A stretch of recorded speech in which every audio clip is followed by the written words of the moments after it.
Hello friends, so welcome to our channel.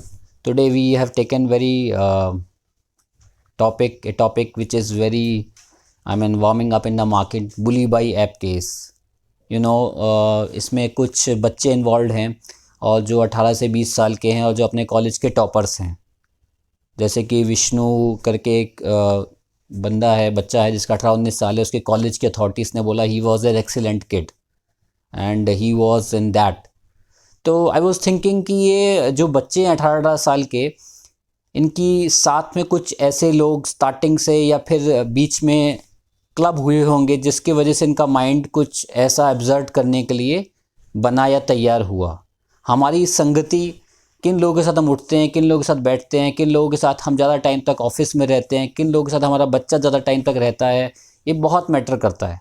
हम सभी लोग इस बात को जानते हैं, ये कुछ नया नहीं है।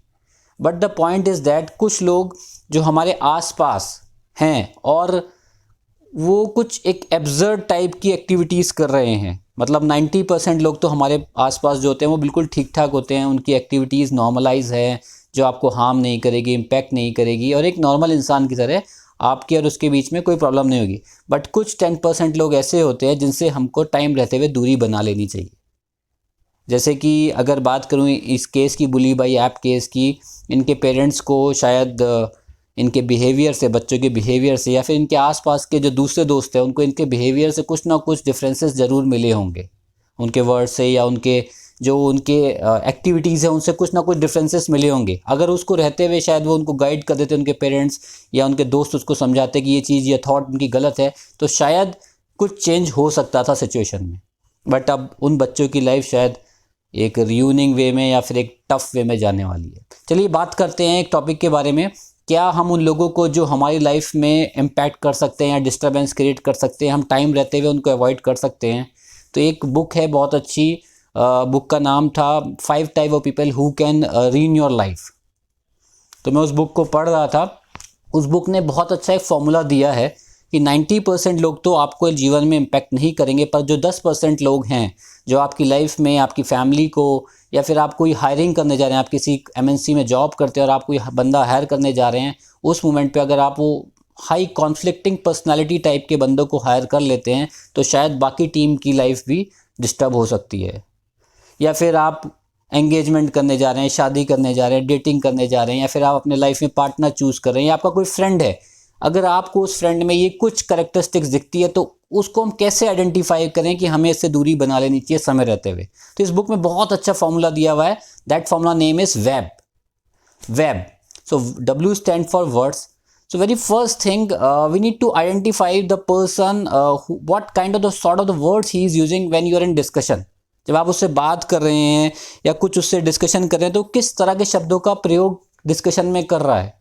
क्या वो बिल्कुल नॉर्मल से हटके, जैसे कि I don't like any one in this world, मुझे इस कम्युनिटी के लोगों से नफरत है, या फिर इस तरह का कुछ एब्सर्ड वर्ड जो एक 90% लोग नहीं यूज़ करते हैं, आप उस वर्ड्स को नोटिस डाउन करिए। That kind of the person could be high conflicting personality, that could be.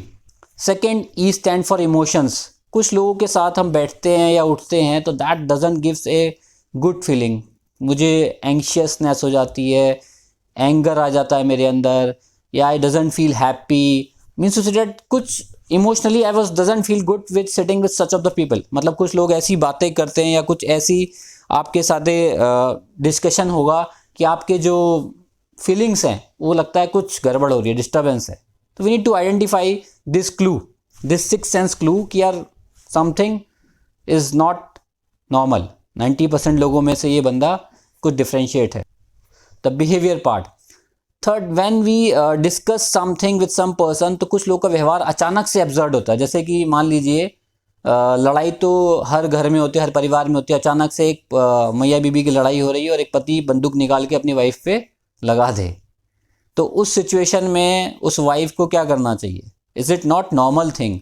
I mean एक नॉर्मल सी बातचीत हो रही है और उसमें एक दूसरा बंदा अगर बंदूक घर में रखी हुई है उसको निकाल के लगा देता है। एक हमने एक बुक में पढ़ा था, fear of good, that book is written by doctor baker.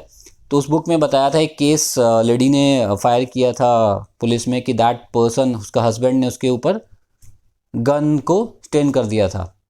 बाद में वो अपोलॉजी करके एंड ऑल दिस केस वो बंद हो गया, सॉर्ट आउट हो गया। उसके बाद तो उस पुलिस वाली ने महिला को बताया कि आप इस आदमी से दूरी बनाए रखें। तो महिला ने बोला इसने तो अपोलोजाइज़ कर दिया, सॉरी बोल दिया, अब क्या प्रॉब्लम है। But the person in police department they know the HCP kind of people, मतलब 90 में से 10% लोग हैं वो कभी भी मतलब जो एक्टिविटी उसने करी वो नेक्स्ट टाइम उससे ज़्यादा डिवास्टेटिंग हो सकती है। She might lose her life और उसकी लाइफ ख़त्म हो सकती है। So I mean to say that अगर कुछ इस टाइप की पर्सनैलिटी है, मतलब web based method says that words, emotion, behaviour, अगर आपको इन तीनों में से या तीनों का कॉम्बिनेशन में एक पर्सनैलिटी में ये चीज़ें दिखाई दे रही हैं तो समय रहते हुए आपको डिसीजन लेके इन लोगों से दूरी बना लेनी चाहिए। तो दैट मेक्स ए चेंज। ये फॉर्मूला बहुत बढ़िया है आपको हायरिंग में, आपका लाइफ पार्टनर चूज़ करने में, आप अपने फ्रेंड को चूज़ करने में ये बहुत हेल्प मिल सकती है। हाँ, एक और मेथड है, अगर ये चीज़ें आपकी लाइफ में आपका पड़ोसी है जो आपने परमानेंट घर ले चुके हैं, या आपका कोई नेबर या फिर आपका कोई रिलेटिव या कोई आपका क्लोज रिलेटिव है वो HCP पर्सनैलिटी है, तो आपको उससे कैसे दूरी बनानी है उसके लिए एक दूसरा फार्मूला इस बुक में है जो मैं आपसे नेक्स्ट वीडियो में डिस्कस करूँगा। टाइम बीइंग इस वीडियो को यहीं ख़त्म करते हैं। आपसे जानना चाहूँगा कि आपकी लाइफ में भी ऐसी 10% HCPs हैं, तो ये वेब बेस्ड फार्मूला या फिर आप उन लोगों से कैसे दूरी बनाते हैं या नहीं बना पाते हैं, आइडेंटिफाई कैसे करते हैं उन लोगों को, प्लीज़ शेयर करिएगा कमेंट में। और if you like the video give thumbs up and subscribe my channel. Thank you so much for listening me. Bye.